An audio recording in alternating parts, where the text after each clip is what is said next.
బాగున్నాయి అని చెప్పినప్పుడు ఇంటర్నేషనల్ స్కూల్స్ తీసేసి ప్రైవేట్ కానీ అటు ప్రిన్స్ అలాగే సుహాస్ ఎగ్జామ్స్ రాయటం జరిగింది.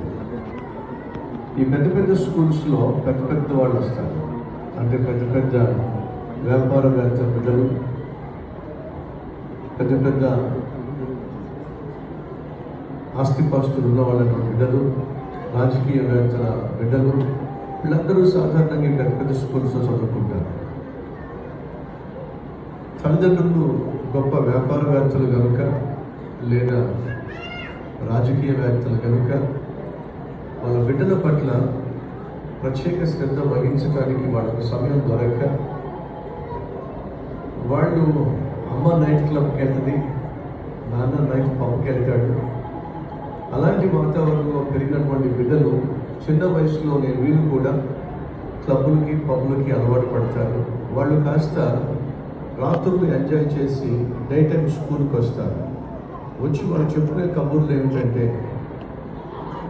ఫలానా చోట రాత్రి నేను క్లబ్కి వెళ్ళాను, ఫలానా పబ్కి వెళ్ళాను, ఫలానా అమ్మాయిలతో వెళ్ళాను, ఫలానా అబ్బాయిలతో వెళ్ళాను. ఈ విధంగా చెప్పుకోవడం ఫలితంగా మిగతా పిల్లలు కూడా అటువంటి వాతావరణం, అటువంటి జీవిత విధానం అలవరుచుకోవడం మనం గమనిస్తూ ఉన్నాం. అంతేకాకుండా డ్రగ్స్కి, మౌత్ ఇంజెక్షన్స్కి, బ్రౌన్ షుగర్కి 7th క్లాస్ 8th క్లాస్ స్టూడెంట్సే అలవాటు పడడం ఈరోజు ఉన్నటువంటి వాతావరణం. ఇటువంటి వాతావరణంలో కొన్ని స్కూల్స్లో అన్య సాంప్రదాయాలకు చెందినటువంటి పాటలు, ఆటలు నేర్పించడం కూడా మనం చూస్తున్నాం. అలాగే ఇంగ్లీష్ మీడియం కాబట్టి ఇంగ్లీష్ టీచర్స్ కూడా కొన్ని ఊత పదాలు వాడుతున్నారు. అవి బూతు పదాలు పిల్లలు కూడా వాడేస్తున్నారు. ఇవి ఎక్కడ నేర్చుకున్నారు అంటే మా టీచర్ అంటుంది, ఇది క్యాజువల్గా మా క్లాస్లో అనే పదాలే, మా టీచర్ కూడా వాడుతూ ఉంటుంది. ఆఖరికి టీచర్స్ కూడా ఊత పదాలుగా మాట్లాడేస్తున్నారు. ఇది సంస్కృతి, ఈరోజు ఉన్నటువంటి సమాజం.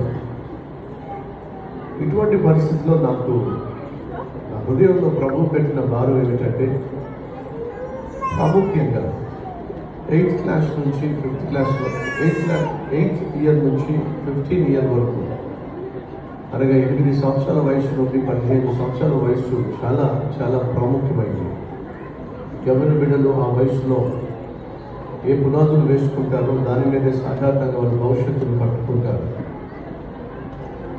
ఈ ప్రాముఖ్యమైన 7-8 ఇయర్స్ బిడ్డలను కనుక మనం విలువలతో పెంచగలిగితే ఖచ్చితంగా వాళ్ళు పెరిగి పెద్దవాళ్ళు అయినప్పుడు అదే విలువలు కొనసాగిస్తారు. బిడ్డలను సండే స్కూల్లో మనం ఒక 2 అవర్స్ మాత్రమే ఉంచుతాం. ఈ 2 అవర్స్లో నేర్పించగలిగిన పాఠాలు బిడ్డలను ప్రభావితం చేయడం సాధ్యము కాదు.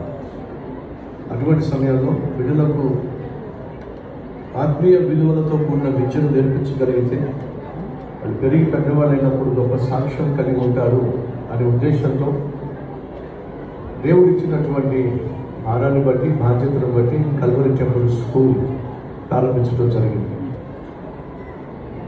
ఇంగ్లీష్లో ఒక మాట ఉంది, Rome is not built in one day. Rome అనే పట్టణము ఒక రోజులో కట్టబడింది కాదు. అలాగే కల్వరి టెంపుల్ స్కూల్ కూడా 1 సంవత్సరంలో కట్టడం అంత సులభం కూడా కాదు.